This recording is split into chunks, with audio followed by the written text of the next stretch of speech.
Imagine standing before a cosmic lighthouse, a star that breathes. Every few days, it swells to enormous size, blazing with a light of thousands of suns, then contracts, dimming slightly before the cycle repeats. This isn't science fiction. These stellar giants exist, scattered throughout our galaxy. And they're called Cepheid variable stars now. Here's the question that's going to haunt your dreams tonight. What if you fell into one? Welcome back to the Cosmic Atlas, where we explore the most extreme scenarios the universe has to offer. I'm your host, and today, we're taking a journey that no human could ever survive. A descent into one of the most fascinating and violent stellar objects in existence. Cepheid. Variables aren't just cosmic curiosities. These pulsating giants helped us measure the entire universe. They're the reason we know how big the cosmos truly is. The reason Edwin Hubble discovered that the universe is expanding. But beyond their scientific importance, they're also one of the most dramatic stages for our thought experiment. In the next few minutes, we're going to experience something impossible. We'll approach a Cepheid variable star, feel the overwhelming radiation, witness the rhythmic pulsations that make these stars unique, and descend through layers of plasma so hot and dense that the very atoms of your body would be torn apart and recycled into the stellar furnace. So buckle up, cosmic explorers. This is going to be one hell of a ride. Before we jump into our star, we need to understand what makes Cepheids special. These stars were first recognized as a distinct class in the 18th century. But it was a brilliant astronomer named Henrietta Swan-Leavitt who unlocked their true importance in 1908, working at Harvard College Observatory. Leavitt studied thousands of variable stars in the Magellanic Clouds. She discovered something extraordinary. There was a direct relationship between how bright these stars were and how long their pulsation periods lasted. Brighter Cepheids pulsated more slowly. Dimmer ones pulsated faster. This period luminosity relationship was revolutionary. Think about it this way. If you know how long a Cepheid takes to complete one pulsation cycle, you can calculate its absolute brightness. And if you know how bright it actually is versus how bright it appears from Earth, you can determine exactly how far away it is. Suddenly, astronomers had a standard candle, a cosmic measuring stick that could gauge distances across millions of light years. The prototype of this class is Delta Cephei, a star in the constellation Cepheids, which gives these stellar giants their name. And it's into a star like this soar, perhaps. Even more dramatic that we're about to fall. So what makes a Cepheid variable pulse like a cosmic heartbeat?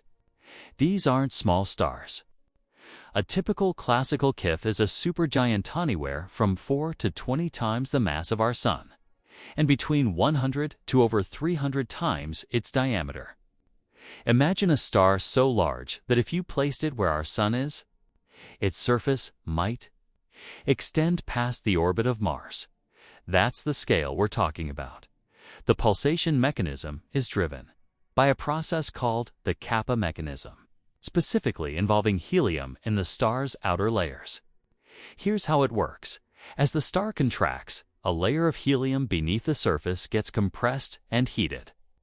This causes the helium to ionize. Its electrons get stripped away.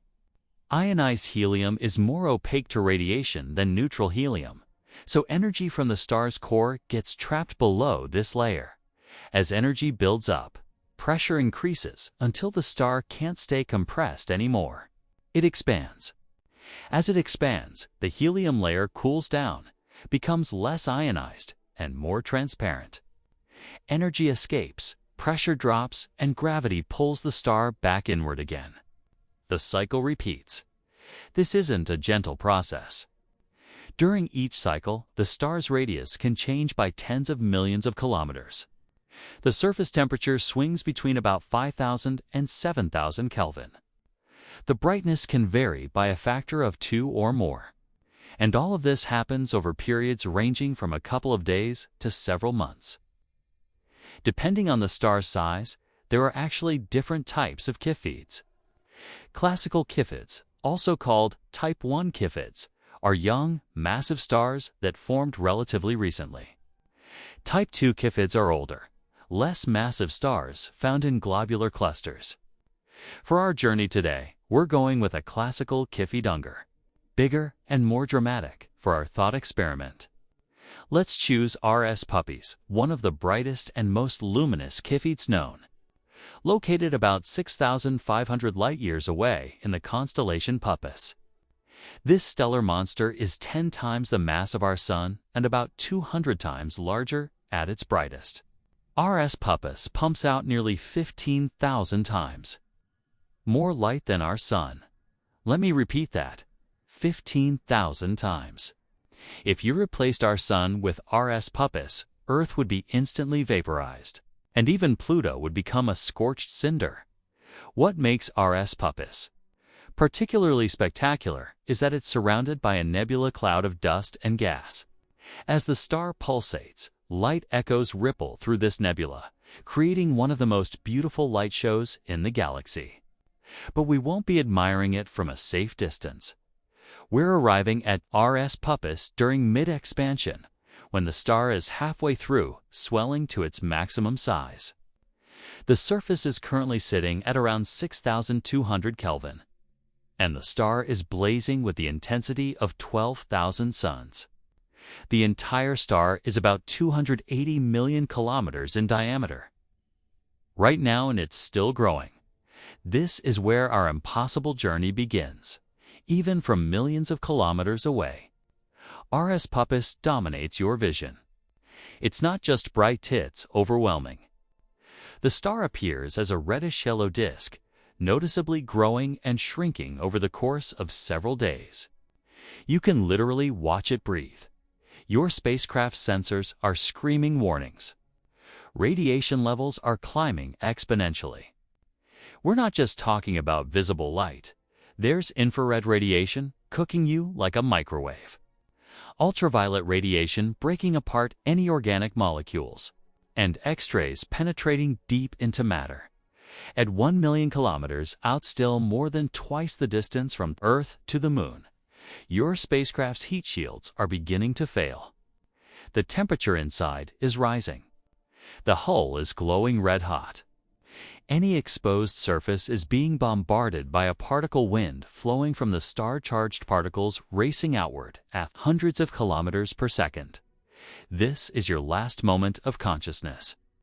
At around 500,000 kilometers, roughly 1.3 times the Earth-Moon distance, the radiation is so intense that even inside your shielded craft, you're receiving a lethal dose of radiation. Your DNA is being shredded. Within minutes, you'd be suffering from acute radiation syndrome. Within hours, you'd be dead. But let's ignore biology for a moment and follow what's left of your body. Your ship, your atoms, as they continue falling inward. By 100,000 kilometers out, your spacecraft has become a meteor. The hull has liquefied and vaporized. Any materials with low melting points, aluminum, glass, plastics, have long since boiled away. Even steel is beginning to vaporize. The temperature here is already tens of thousands of degrees. Your body, it ceased to exist as anything recognizable long ago. You're now a cloud of vaporized atoms, carbon, oxygen, hydrogen, nitrogen, the elements that once formed a human being. Now just plasma joining the stellar wind. And you're accelerating. The gravitational pull of RS Puppis is immense. At this distance, you're falling at thousands of kilometers per hour, and that speed is increasing with every passing second. Something else is happening too. You're experiencing the pulsation. Every 41.4 days, RS Puppis completes one cycle. That means roughly every 20 days, the star is expanding, and every 20 days, it's contracting. Right now in our scenario, it's expanding. The surface is rushing outward to meet you at several kilometers per second. The boundary between space and star is about to disappear. Welcome to the corona, the outermost. layer of the star's atmosphere.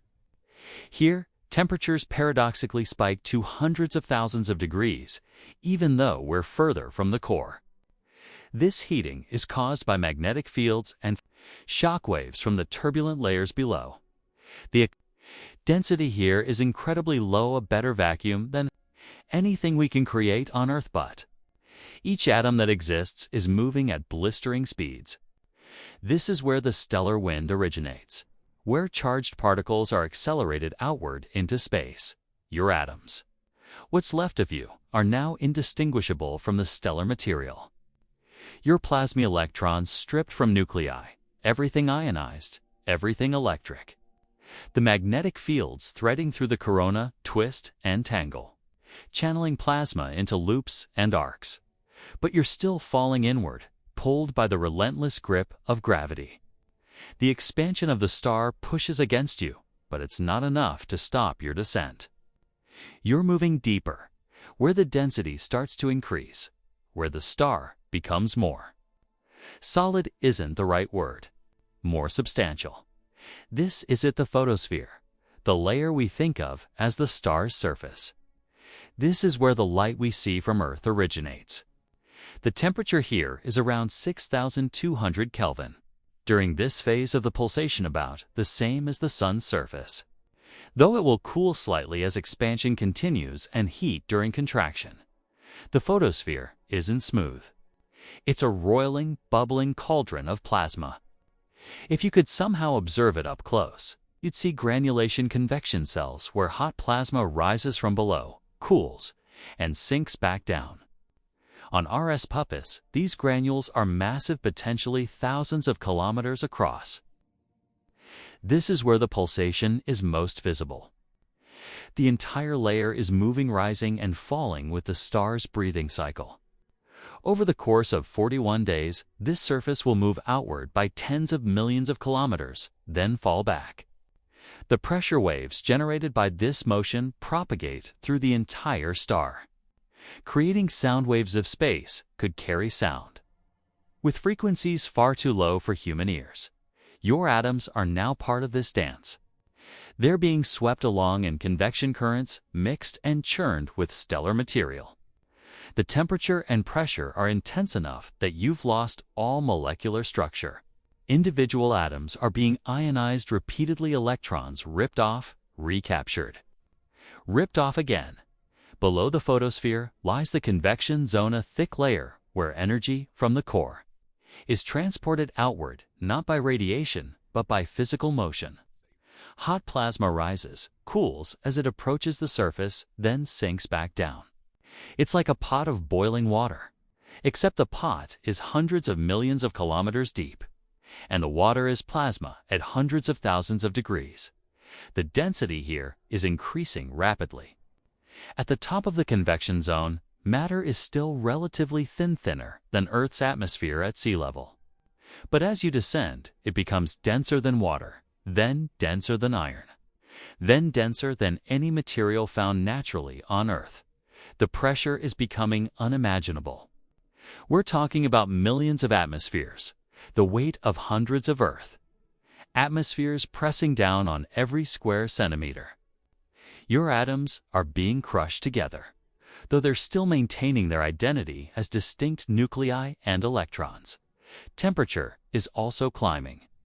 We've passed 100,000 Kelvin, then 500,000, then 1,000,000 degrees. At these temperatures, everything is plasma.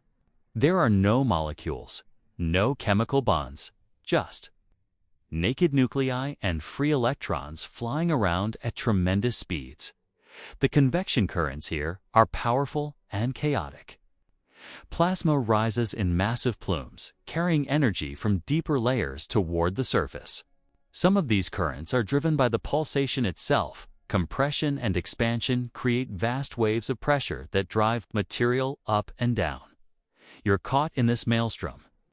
Your atoms mixed with hydrogen, helium, and trace amounts of heavier elements. There's no you anymore, not even as a discrete collection of atoms. You've been scattered, diluted, mixed into the stellar soup. Let's single quotes pause your descent for a moment and talk about what makes this experience unique. If you were falling into a normal, stable star, the journey would be terrifying, but relatively straightforward, increasing temperature and pressure as you go deeper. But in a Cepheid, you're falling through a star that's fundamentally unstable.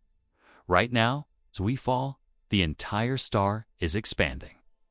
The surface is rushing outward at several kilometers per second.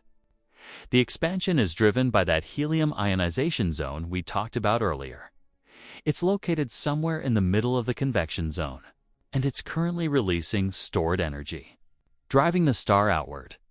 This expansion creates pressure waves that propagate through the entire star. Think of it like a speaker cone moving back and forth, creating sound waves in air. The star's surface is the speaker, and the star's interior is the medium. These pressure waves are enormous. They carry more energy than millions of nuclear bombs. If your atoms were somehow still connected, you could somehow feel what was happening. You'd experience tremendous acceleration. During expansion, you're being pushed outward by the pressure waves.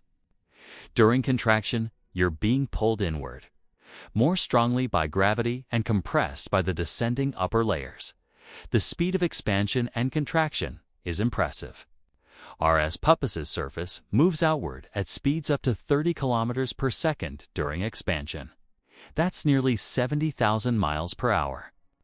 Then it reverses, falling inward at similar speeds during contraction. The entire structure of the star changes with each pulse. The radius changes by about 10 to 15%. The temperature at the surface swings by about 1,000 degrees. The luminosity, the total energy output, varies by about 50%. This isn't a small fluctuation. It's a fundamental reorganization of the star's structure every few weeks, and this pulsation isn't perfectly regular either. Cepheids can show cycle-to-cycle variations, and some even exhibit multiple pulsation modes at once, creating complex patterns of expansion and contraction. But we can't stay in the middle layers forever. Gravity continues to pull your scattered atoms deeper into the star. It's time to visit the regions where energy itself is generated, below the convection zone. We enter the radiative zone, a realm where the density becomes so extreme that convection stops being an effective way to transport energy. Instead, energy moves via radiation photons bouncing from atom to atom in a random walk toward the surface. The temperature here is staggering, 10 million Kelvin, and rising as we go deeper. At these temperatures, atoms are completely ionized. There are no electrons bound to nuclei, and free electrons, all moving at incredible speeds determined by temperature. The density is now thousands of times greater than water. Matter is pressed so tightly that it's beginning to behave in strange ways. Electrons can barely move without colliding with something. Photons travel only microscopic distances before being absorbed and emitted. In fact, a single photon generated in the core might take thousands or even millions of years to reach the surface because of this constant absorption and remission. It's like trying to walk through a dense crowd. Each step is tiny, and your direction keeps changing. Energy moves outward, but very, very slowly. The pressure here is beyond comprehension, hundreds of billions of atmospheres. To put that in perspective, the pressure at the bottom of Earth's deepest ocean trench is about 1,000 atmospheres. Here, we're at pressures millions of times greater. Your atoms, if they maintained any cohesion, would be crushed into a space far smaller than they normally occupy. We're nearing the end of our journey, the core of RS Puppis, where the star's energy is born. The temperature here is approximately 20 million Kelvin. The pressure is hundreds of billions of atmospheres. The density is more than 100 times that of water, despite being a gas. The core is denser than many solids on Earth. This is where nuclear fusion occurs, the process that powers the star and makes all of this violence possible. in a Cephid like RS Puppis. The primary fusion process is the CNO cycle carbon-nitrogen cycle. This is slightly different from the proton-proton chain that powers our Sun. The CNO cycle uses carbon, nitrogen, and oxygen as catalysts to fuse hydrogen into helium, and it's more efficient at the higher temperatures found in massive stars. Here's what's happening. Hydrogen nucleoprotons are colliding with such violence that they overcome their electric repulsion and fuse together. Through a series of steps involving carbon, nitrogen, and oxygen nuclei. For hydrogen nuclei are combined into one helium nucleus. Each fusion reaction releases energy primarily in the form of gamma ray, photons, and neutrinos. The photons are immediately absorbed by surrounding matter, heating it and creating the pressure that holds the star up against gravity's crushing grip. The neutrinos, which barely interact with matter, fly out of the star at the speed of light, carrying away a small fraction of the energy. This is where your atoms meet their ultimate fate. If you contained any hydrogen in your body, which you did, in abundance, those hydrogen nuclei are now fuel for the fusion reactions. They'll be smashed together with other protons, converted to helium, and in the process, release energy that contributes to the star's luminosity. The carbon, nitrogen, and oxygen atoms that once formed your proteins and DNA. They're being used as catalysts in the CNO cycle.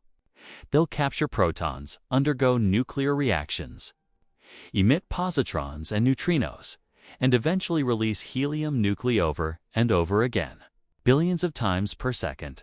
The heavier elements calcium from your bones, iron in your blood will remain as nuclei, bouncing around in the plasma, gradually drifting outward over millennia as the star evolves. This is the end. There's no deeper to go, no more extreme environment to experience.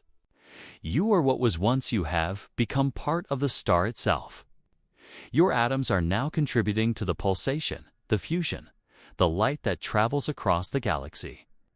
In a very real sense, you've become stardust, not metaphorically, but literally. Now that we've completed our journey, let's put it in perspective. How does falling into a Cepheid compare to falling into other types of stars? If you fell into our Suna, boring, stable, middle-aged, main-sequence star, the experience would be similar in many ways. You'd be vaporized by radiation long before reaching the surface. Your atoms would descend through the photosphere and convection zone, and eventually reach the core where fusion occurs. The main difference: no pulsation. The Sun just sits there, steadily fusing hydrogen, not dramatically expanding and contracting. A red giant would be even less dramatic in some ways. Red giants are huge but have relatively low surface temperatures. Some are cool enough that their outer layers are barely hotter than a candle flame, though still thousands of degrees. You'd have a longer descent through a more tenuous atmosphere. But Thecor would be similar: hot, dense, fusing elements. The really extreme scenarios involve compact objects. If you fell into a neutron star, you'd be torn apart by tidal forces long before impact, then smashed into neutrons upon hitting the surface. Regions so dense that a sugar cube-sized amount would weigh as much as Mount Everest. The impact would release more energy than a nuclear bomb and a black hole. You'd experience spaghetti forces stretching you into a long, thin strand before crossing the event horizon and being lost to the universe forever. Your information possibly scrambled into Hawking radiation over trillions of years. But Cepheids, they occupy a sweet spot of extreme but not incomprehensibly alien. Their normal stars take into dramatic extremes, larger, hotter, and with that unique pulsation that makes them seem almost alive. The expansion and contraction. The pressure waves, the rhythmic change in brightness. It's like falling into the beating heart of a giant. That pulsation is what makes Cepheids special. It's not just a curiosity. It's fundamental to what these stars are. And it means that your descent would be different depending on when you started falling.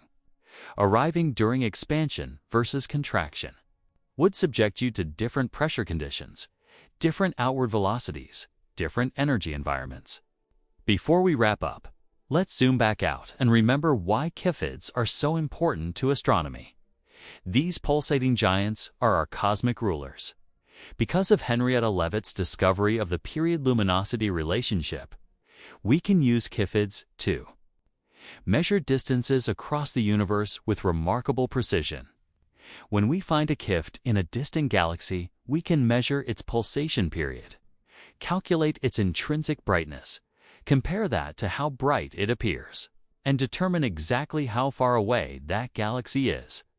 This is how Edwin Hubble, in the 1920s, proved that spiral nebulae were actually separate galaxies, millions of light-years away far beyond our Milky Way. He found Cepheids in the Andromeda galaxy and calculated its distance. Revolutionizing our understanding of the universe's scale, Hubble went further. By measuring Cepheids in many galaxies and comparing their distances to their velocities, how fast they were moving away from us, he discovered that the universe is expanding. This observation led directly to the Big Bang theory and modern cosmology today. Cepheids remain crucial for calibrating the cosmic distance ladder, the series of methods we use to measure distances from nearby stars to the most distant galaxies. They're a fundamental rung on that ladder, bridging the gap between nearby stars, measured by parallax, and distant galaxies, measured by supernova and redshift. Modern research on Cepheids continues to refine our understanding of their behavior, their evolution, and their use as distance indicators.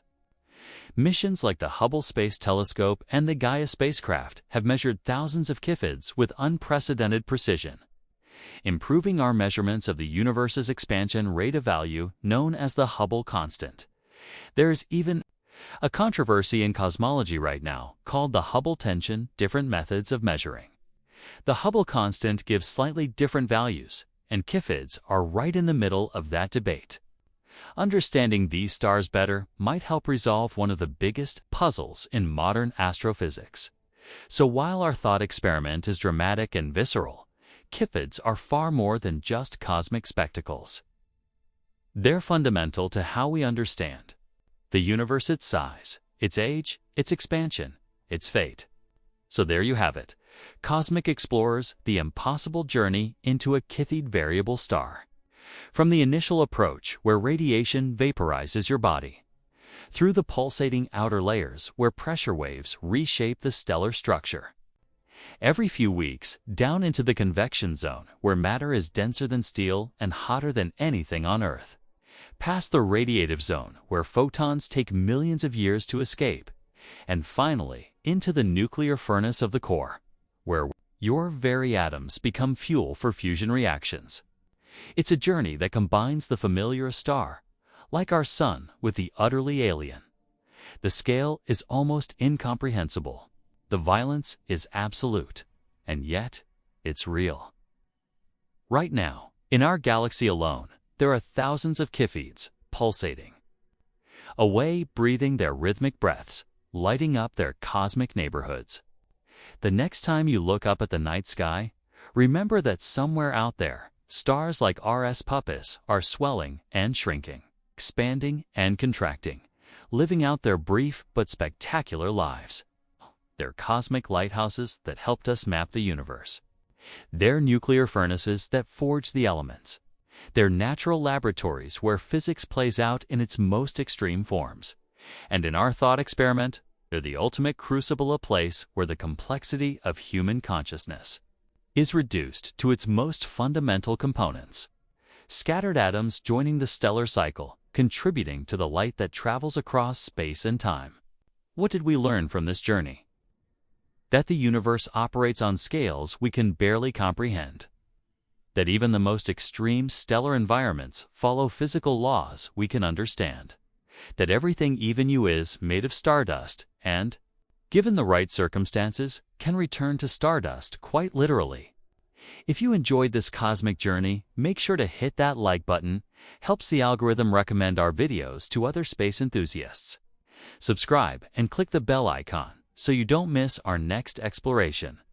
We've got more what if scenarios coming up, including falling into a black hole, visiting the surface of a neutron star, and experiencing the inside of a supernova.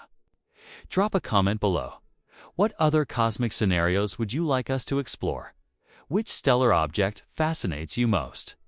And if you had to choose, would you rather fall into a Cepheid or a red giant? Thanks for joining me on the Cosmic Atlas. Until next time, keep looking up, keep wondering, and keep exploring the universe from a safe distance.